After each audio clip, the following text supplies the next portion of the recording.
Медицинските сестри од Тетовската болница по четврти пат протестираа, барајќи решение за нивниот несигурен работен статус.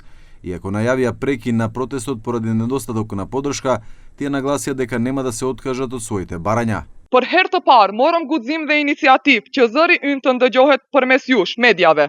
Shkaku i mospërkrahjes nga vetë organet kompetente të Spitalit Klinik Tetov, kolegëve, sindikatave, vendosëm që ta ndërpresim dhe të tërhiqemi në heshtje nga kro protest.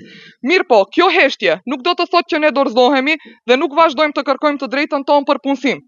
Do të presim përgjigje konkrete nga Spitali, Ministria e Shëndetësisë dhe e Financave. Edhe kisha një apel për gjithë kolegët tonë me vendime të na përkrahin në qoftë se mendojnë se ne kemi të drejtë. Në qoftë se mendojnë se s'kemi të drejtë, le mos na përkrahin.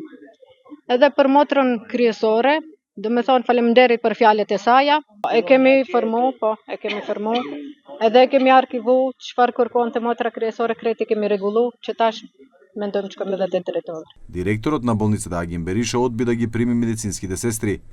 Ne съм лишувани на ги, не са да пациентите drejtor. Se kam.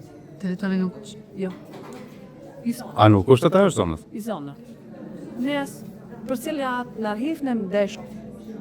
140 медицински сестри во Тетовската болница се без решение за работа и примаат плата од 18 до 24.000 денари.